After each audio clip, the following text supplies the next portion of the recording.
जय जगन्नाथ नमस्कार। चलतु देखा आज रेसिपी। आज मु आपण मानू देखाइबी बिल्कुल नुआ पिठा रेसिपी।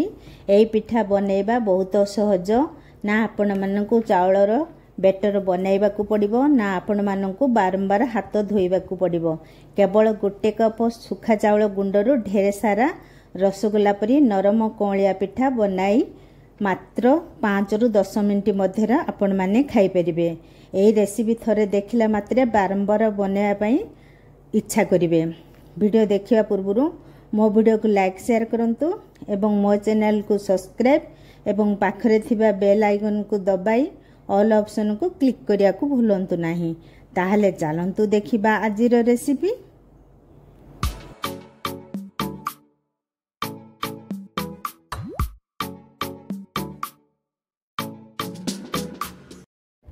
एठी मु गोटे बाउल चाउलर गुंड नहीं बा चाउलर चूना नहीं।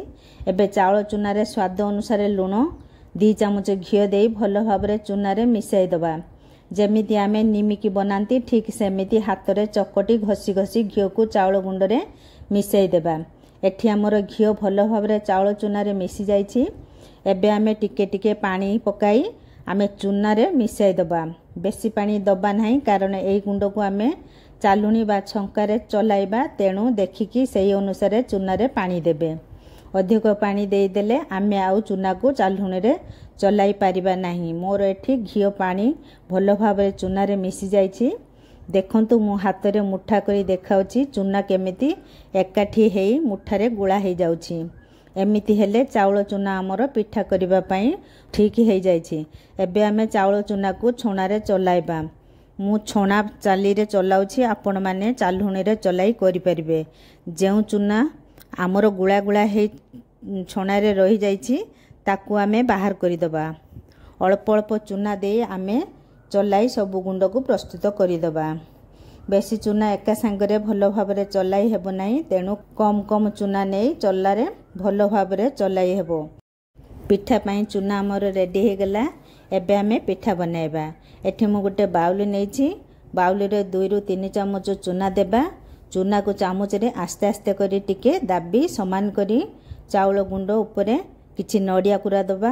आ नडिया उपरे अल्प गुड़ दे गुड़ उपरे गुजराती गुंड गोलमरचर गुंड दे तापरे पुणी आमे चाउलर गुंड दे समान करी हल्का करी चामच मारिबे। बेसी दाबी देले पिठा हमर भल भाबरे सिजिबो नाही, तेणु हल्का हल्का करी चूना देबे जेमिति चूना भीतर को बांफ हमर जाई परिबो। एबे गुटे परिष्कार कपड़ा नै पानी रे टिके बुडाई कपड़ा को पूरा पूरी चिपुड़ी पानी सब बाहर करी सेई कपड़ा को गिना उपरे रखी गिना को ओलटाई गुटे छणा रे रखी गुटे डेक्सी उपरे छणा को रखी आस्ते करी गिना को बाहर करी दबा। आ कपड़ा को फोल्ड करी पिठा को ढांकी दबा।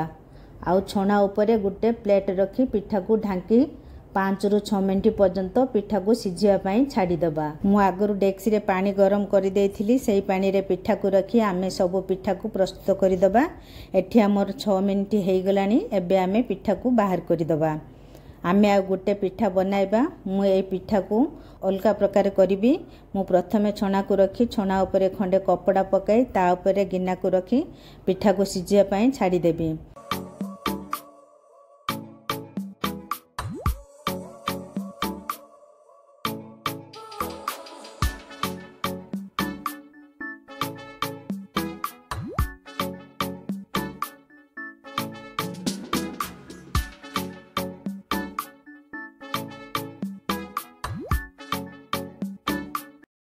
द्वितीय पिठा आमर हेबा भितरे आमे एबे प्रथम पिठा को बाहर करिबा।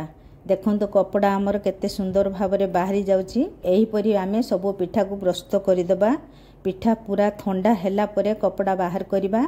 जे कपड़ा रे पिठा बनाइबे से कपड़ा रे जेमिति पानी आदु न रहे, कारण पानी रहिले कपड़ा रे पिठा लागि जिवो, जाहाकि काढिला बेले पिठा हमर भलो भाबरे बाहरिबो नाही। पिठा हैला बोली केमिति जानिबे, पिठार कलर चेंज हो जिवो। सुखा चाउलर गुंड पूरा पूरी धला देखा जिवो। पिठा सिझिला परे टिके कलर अलगा हे जिवो एवं पिठार गुटे बढ़िया से बास्ना बाहरिबो, कारण आमे पुरो देइछंती सेही पुरर बास्ना ही जणा जणाइदेव पिठा आमर होगला बोली। एहीपरि भाबे आमे सब पिठा को प्रस्तुत करदेबा। देखंतु पिठा आमर केते सुंदर देखा जाउची। मु गोटे पिठा आपण मानको काटी देखाउची। या भितर आपण मानको केउ पिठा बनाइबा सहज लागिला मते कमेंट करी जणाइबे। कंसा बाउल रे करिछि, आपण माने जे कोनोसी बाउल रे करि परबे। एई पिठा को निश्चय थरे बनाई खांतु, देखिबे केते टेस्टी पिठा, स्वाद बिल्कुल भूली परबे नाही।